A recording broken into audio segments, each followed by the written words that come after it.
Hello everyone, welcome back to my channel. Welcome if you are new here. My name is Brittany and in today's video I am going to show you how I got started with handmade books.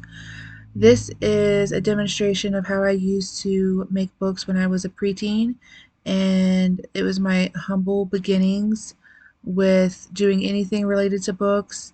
And basically I'm going to be covering a composition notebook with some fabric, but that's how I got started, guys.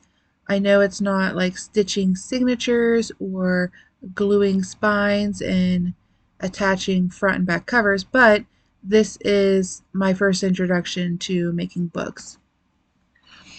How I first got interested in this type of material and working with paper to make a book is from the first computer my family ever got, and there was a software program pre-installed on the computer, and I believe it was like the Encyclopedia Britannica or something like that, and it gave you the opportunity to learn about the different topics that there were in this trivia game that was on it. Excuse me. And I remember this one question, it's always stayed with me and stood out to me, about scribes and how they used to record history, conversations, or transcribe like sacred books and texts, and how they used to make paper back in the day, where they got their inks. Even before that, how they used to like chisel and carve things, which I always thought was very fascinating. And ever since then, I was very curious about papers and how to assemble them into a book. And so I used what resources I had available to me at the time, which was a composition notebook. Back in the day, I think I got like four for $1, or they were 50 cents a piece, something like that. They were very affordable. And then the fabric I got from my great grandmother, who was the quilter of the family.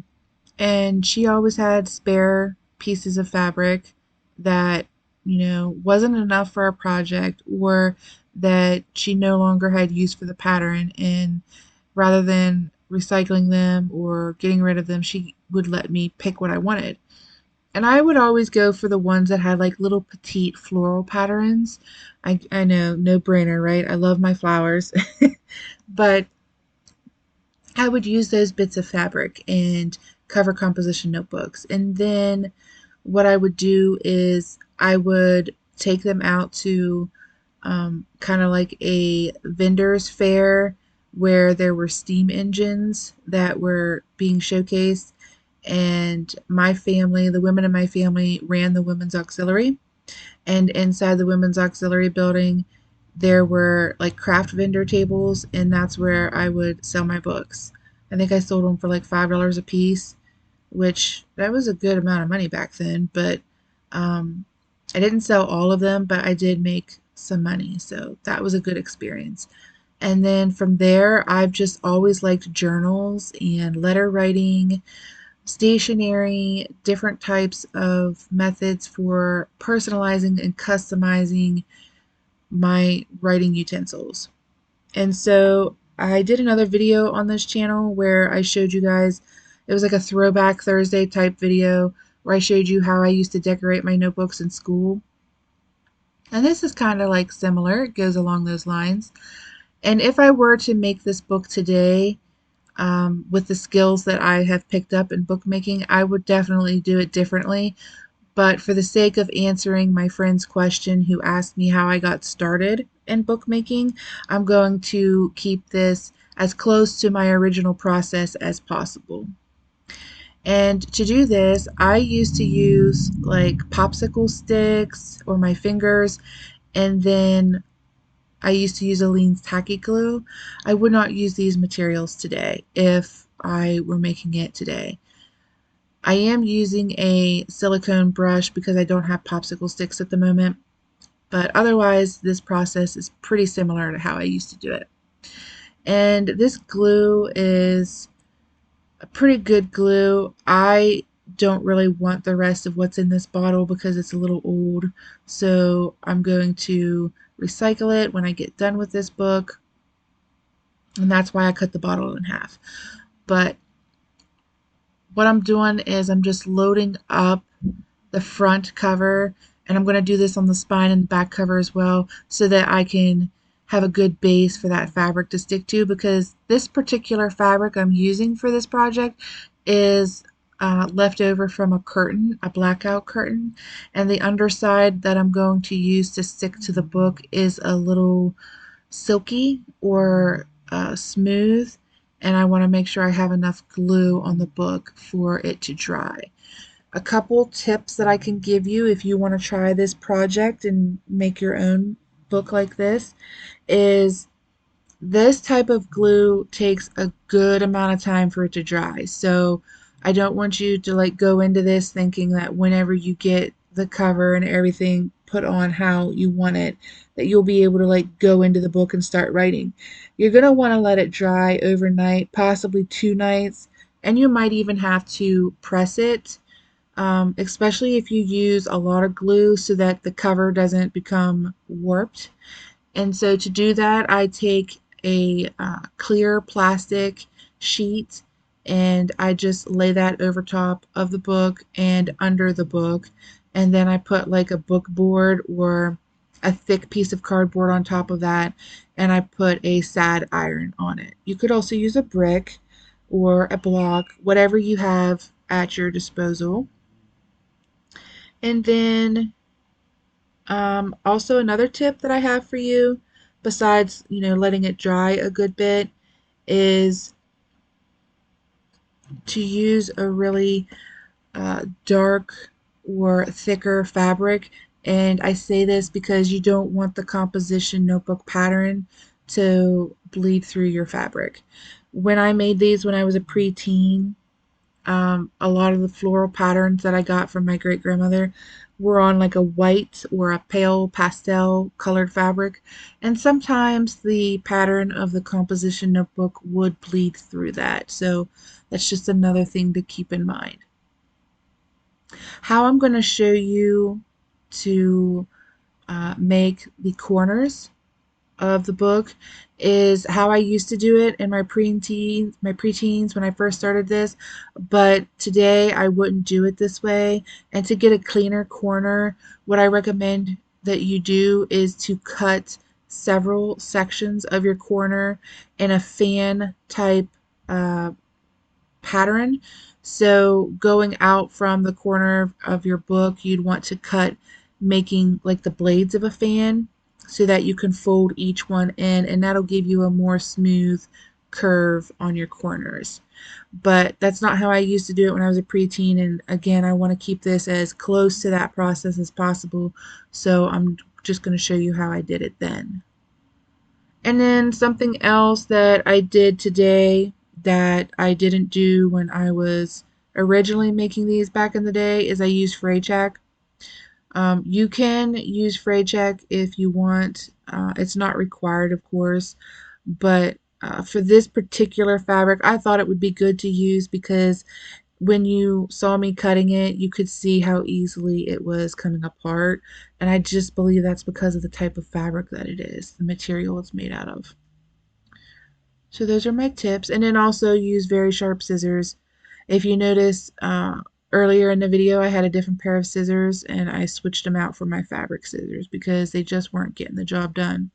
These fabric scissors are ones that I got from Mood Fabric in New York when we went to New York, and they are well worth the money, but they are very good at cutting fabric. So those are my tips for creating this.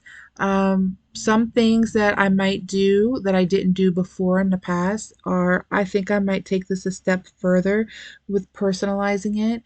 And I think I'm going to get some patches and kind of patch it up and make it cute. I might do some beads, sew some beads onto it. I'm thinking about adding a place marker or a bookmark.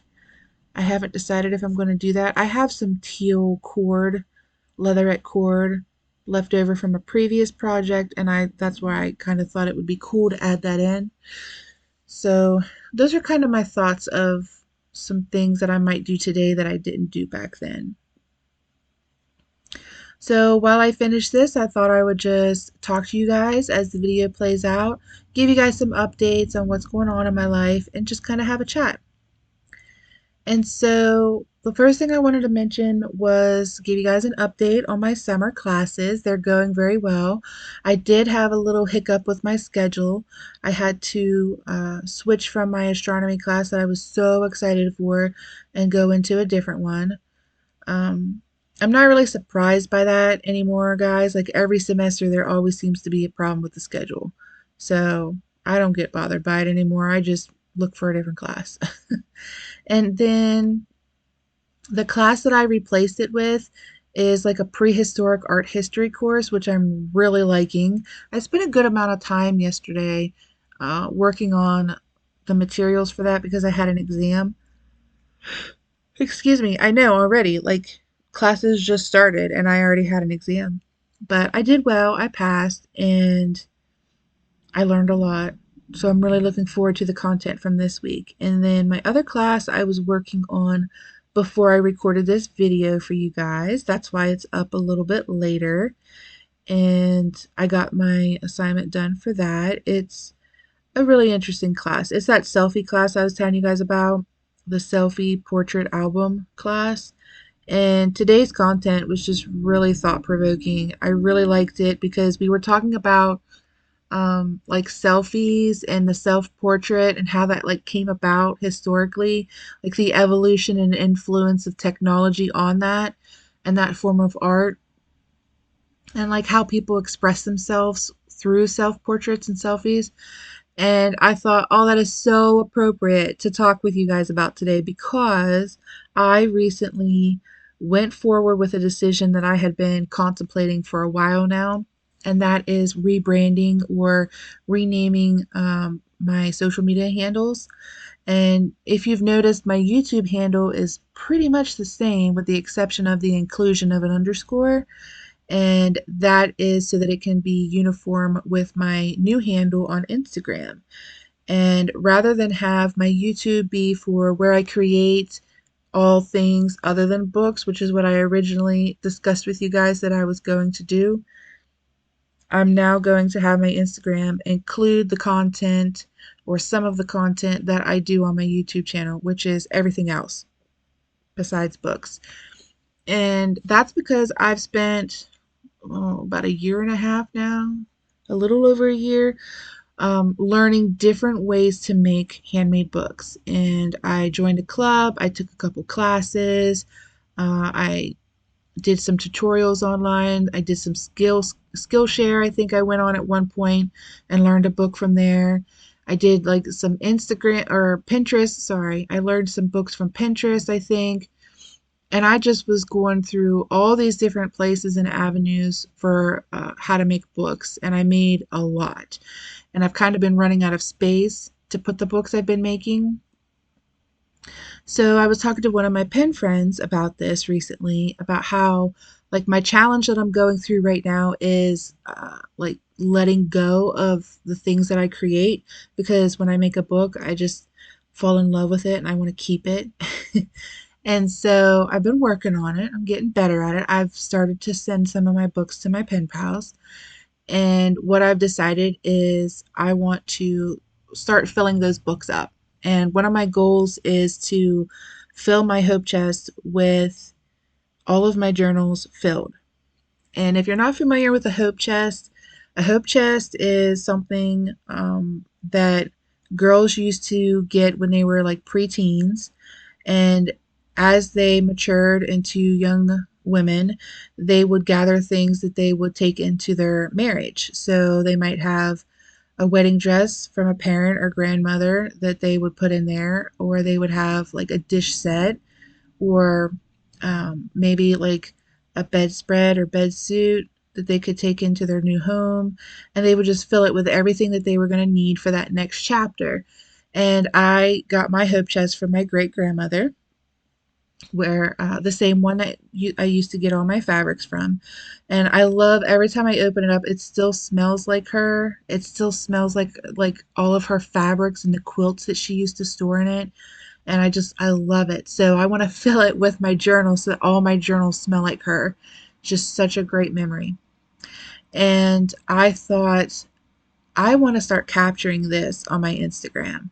I think it's great that my followers on there are really enjoying the books that I'm making, but now I'm kind of curious if they would also be interested in how I decide to fill those books. And you guys already know, because I've mentioned it here before, that I'm going to start my urban sketching. And obviously, a lot of my journals are going to have that. Some of them are just going to have like my daily life or, things that I'm doing. Some are going to be travel. And I think it would be cool if I can start working to create an aesthetic in my journals that I could share with everybody and maybe give them inspiration or some ideas for their own, because I get so much inspiration from other people's who share on YouTube, on Instagram, on Pinterest. And I think that that was another reason that I got so drawn to books here later in life, and why I started that journey of learning other methods for making them, because I was seeing so many people share their spreads or share their monthly calendars, like the type of challenges that they were doing. Like one of my friends recently did a ink a day challenge where every day of the month they put in their block calendar a different type of fountain pen ink. And I thought that is so neat. Like I'm really inspired by that. And then I don't know if it was Traveler's Company or it was one of the stationery stores that I follow and get like their newsletter in my email. They shared a photo of somebody who took their blocked calendar and filled each block with a sketch. And you guys know I like the doodle a day and sketch a day. I mean, I showed you a little bit of that when I was doing my bullet journal spreads, but to have a whole year of that, that sounds so interesting, like so much fun. And then one of my other friends is doing photography. Like he's trying to get better with the techniques and things that his camera affords him. And that inspired me to do the April photo a day. And I'm just thinking, what if I dedicated an entire journal, a whole year of photo a day? Like, what might that result look like? And now I'm just so curious. And you guys know already from my channel that I have many interests. I think that was made evident pretty early on with my channel and social media, that if something like piques my interest, I don't just like go, oh, that's nice, and then walk away from it. No, I'm like researching it, looking this up, seeing who else is doing it, finding out the history of it, like how it got started. That's just how I am. I get so captivated by things, and I love that about my mind. And that's something else that I want to capture in my journals and that I want to share with people, because I'm thinking if I'm getting inspired by this stuff, like if seeing other people's journals and their journey through their journaling process inspires me and excites me that much, then I'm sure things that I come up with, like my little doodles or my note taking even, could inspire somebody else. And so that is why I changed my handles so that I can start expanding on that in my Instagram. So you have that to look forward to. And so to do that, I changed my name on Instagram from BBH Bindery to BBH underscore creates. And those are just my initials with an underscore and creates. I'm really excited about this next chapter and where I'm going to take it. And then I've also decided that I was going to, in practice of what my friend and I have discussed in our letters about letting my art go into the world, open up the things that I post on my Pinterest, select, or my Instagram, sorry, select things, not everything, for sale. So if that interests you, like if you like one of my books and you're like, hey, I think I might like to have that, I got an idea for it. I now have where you can DM me for commissions. And it can even be something I draw. Like, I don't care. Just shoot me a message. We'll talk about it. We'll see what we can come up with. But yeah, so I'm excited about that. This is my process for making my first book. It's not like actually making a book, but that's how I got started. That's how I got interested. And I hope that you enjoyed this and the little catch up that we had. And I hope that I was able to clarify the changes that I've made recently and the announcements that you might be seeing across Instagram and my YouTube community tab. But yeah, so like I said, just to spice this up a little bit, when I get finished with it, once it dries, I might add some patches, I might do some beads. I'm thinking about adding that bookmark, but otherwise, what you're seeing, this is the book. And I might use it for morning pages or daily writing practices, 15 minutes a day. But yeah, that's what I have for you guys. I really hope that you enjoyed this. If you did, please like this video and subscribe. I'll catch you guys in the next one. Bye.